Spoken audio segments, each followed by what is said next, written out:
Hey everyone, welcome back to Attack on TCG. Fluff here, bringing you another deck profile for the Dragon Ball card game.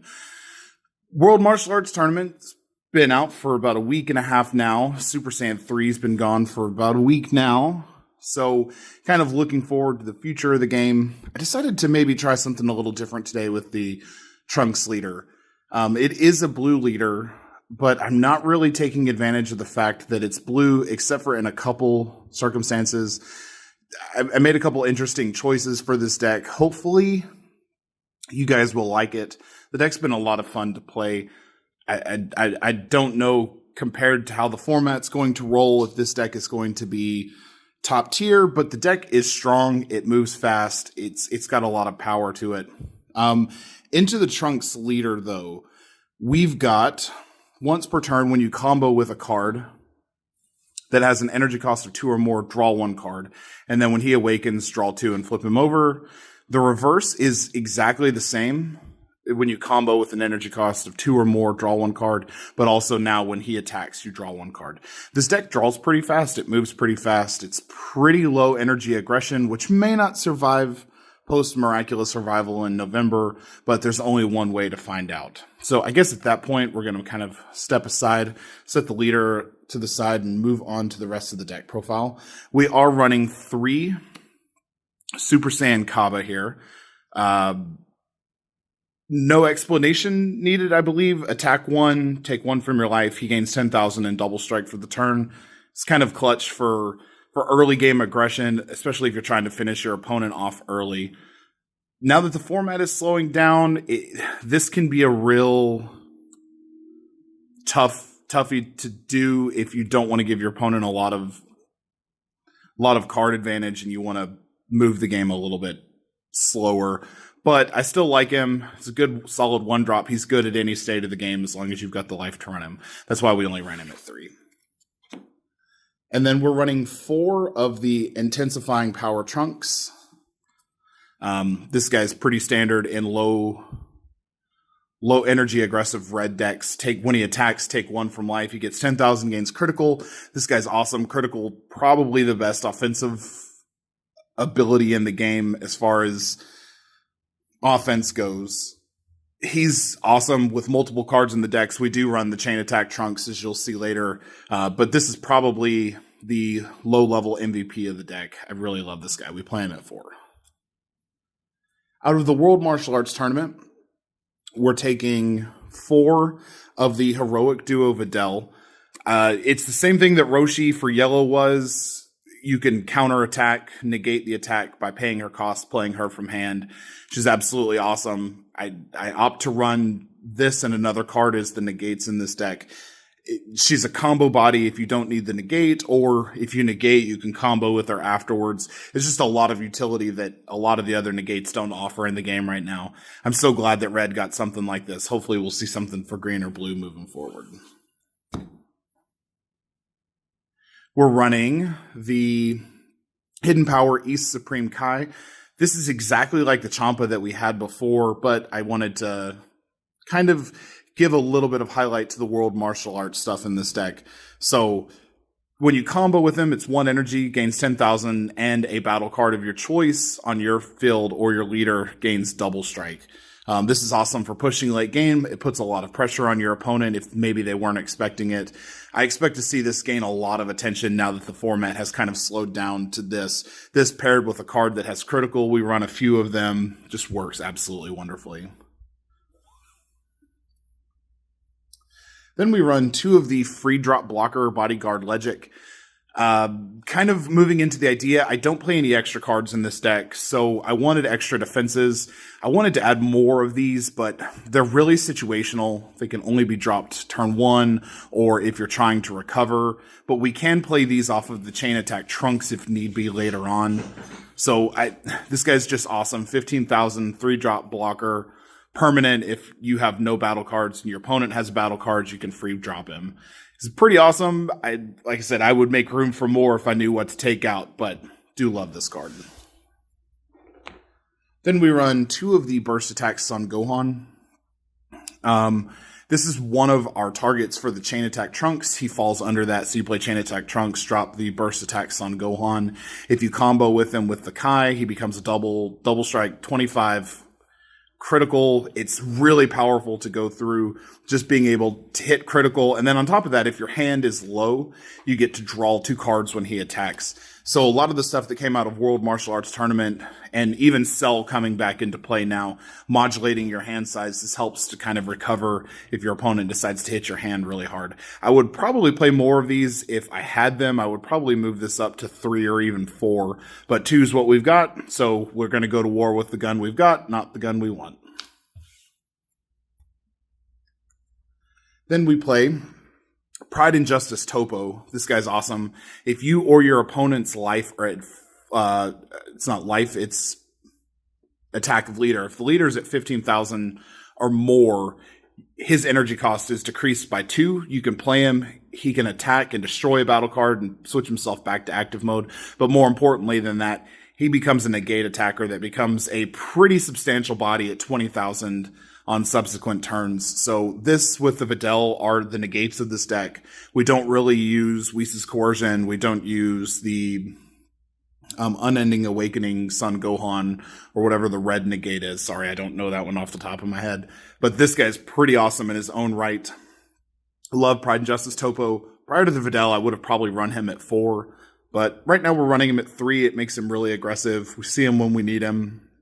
He definitely makes an impact when he hits the board.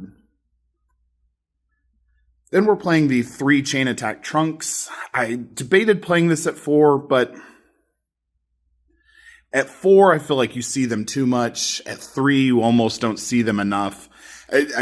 Really, you're only going to get this off once or twice a game, depending on how control your opponent is playing. But when you play this guy, you definitely want to take advantage of it, whether it be with the burst attacks on Gohan or the Zeno, or even putting out one of the blockers on board. This card is just amazing. I think this is one of the best red cards in the game for obvious reasons. Seeing a ton of play in tournaments, I just, what can you say? It's a two cost evolution off the 1-drop trunks. This could be a turn 2 play if you needed it to be. And then kind of into the theme of comboing with the deck, we've got the Unbreakable Super Saiyan Son Goku, pretty much our second super combo in the deck. Combo with him, your attacker gets 10, or your defender gets 10,000, and you draw a card. But if you combo with the leader on your turn with this or any other battle card, you get to draw an additional card. So you're drawing 2 at this point. If I meant to mention this earlier with the Supreme Kai, if you attack with him or combo with him, you're getting double strike 10,000, and you get to draw a card with the leader's effect. So it's just really powerful. This deck draws a lot when you get into it. Kind of the later play stuff, we do run 4 of the Foreseeing Hit. I still prefer Hit to the Deborah. The Deborah doesn't have the barrier unless the Bobity's on board. Foreseeing Hit's got the double strike. You get to look at your opponent's hand, whereas Deborah, you randomly pick 2. This guy's just better, in my opinion. 4, I thought was too much. 3, you see it with hand control. You might lose 1 or 2, but you still have the 1 to kind of go with. And if you're dropping 2 hits in a game, you're pretty much going to win and swing the game in your favor. So we do run 3 of those. Then for our super combos, we play the Boost Attack Piccolos. If I didn't run the blue leader, I probably wouldn't have chosen these. I think there are better super combos in the game, but you can't use Hoi with this deck. The World Martial Arts tournaments are specific to World Martial Art tournament leaders. So after Miraculous Revival, I think Boost Attack Piccolo will finally take his place in retirement for favor for the newer sparkling super combos and the new super combos that are coming. But until then, he's going to remain staple. For more defense, we play the free drop My Blocker. When Trunks is on the field or is your leader, which he is, you get to play Mai for free. She's a blocker. We really don't do anything with her, but put her out, block. Either she gets popped or you get the block, or you can combo with her. It's just awesome to being able to play her for free. We don't really have to charge blue in this deck, even though we do use blue components in this deck. But just when you see her, she just immediately drops, especially if your opponent's being any type of aggressive or control for hand size. So just being able to play her when you get her is absolutely amazing without having to worry about energy cost. And then we've got the 4 Unyielding Spirit Trunks.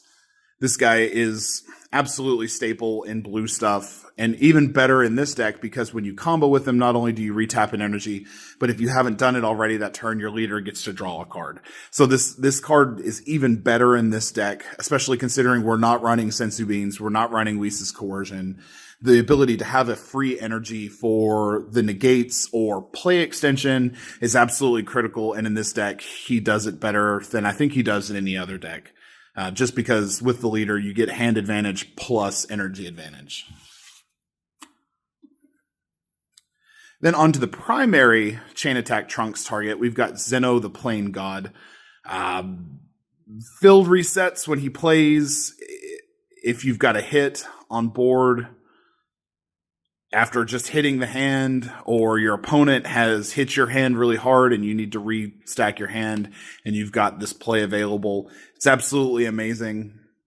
9 times out of 10, it feels like a gamble when you do this, but I would say 80% of the time, if you hit a Zeno at the right point, you are going to win the game. It's just amazing to reset the board, reset the hands, especially if your opponent has been building a lot of hand resource and you're down to nothing. This is just amazing to come in late game with and take over. Now getting into our Overwhelm stuff, like I said, we're not playing any extra cards in this deck, but we do run quite a few Overwhelms. We've got one of the 3-drop Supreme Kai of Time, Light's Guide. If your leader is red or blue, when you play this card, your leader gains 5,000 power, and then you draw 1 card. So with the Trunks, obviously, this makes it pretty good. Makes the Trunks 20,000. Then if you combo with, say, the Kai of Time, he then becomes a 30,000 double striker. Plus, you're drawing a card. She's just awesome. Because you combo so much, you can pretty much play her at any time. I've played her turn 1 before, but you don't have to do that. But she's just absolutely amazing. She requires 3, Overwhelm 3, and there's no energy attached to her. So she's basically a free play, and she's a 15,000 body herself.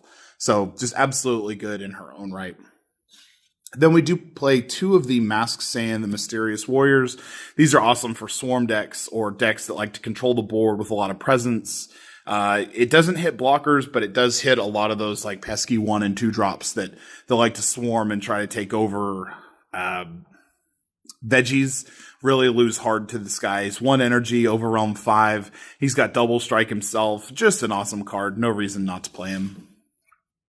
And then finally, usually for late game pushes, we've got Mira, Creator, Absorbed. I've had this guy come out with 85,000 attack before. Unfortunately, because we're not playing him with Union, we don't get the double strike effect for him, but you don't need it. With the Supreme Kai of Times, you can combo, give him double strike for 85,000. Your opponent would have a hard time comboing through that. If you can just bait out the counters before you play him, he is immune to counter plays, but he's still susceptible to stuff like Flying Nimbus or Whis' Coercion. But generally a good late game push. I like him at 2. I see him when I need him. He becomes slightly expendable if your opponent starts hitting the hand. It's something you can just kind of get rid of. But we do run 2 of those. And I think that's it, everyone. That was my red aggro Trunks Hope for the Future deck. I hope you guys really enjoyed it. If you like what you see, make sure to ring that bell below.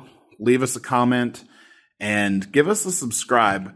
We really appreciate you guys checking out our videos. And as always, George Clinton, if you're watching, we'd love to have you on our channel. Thanks. Bye.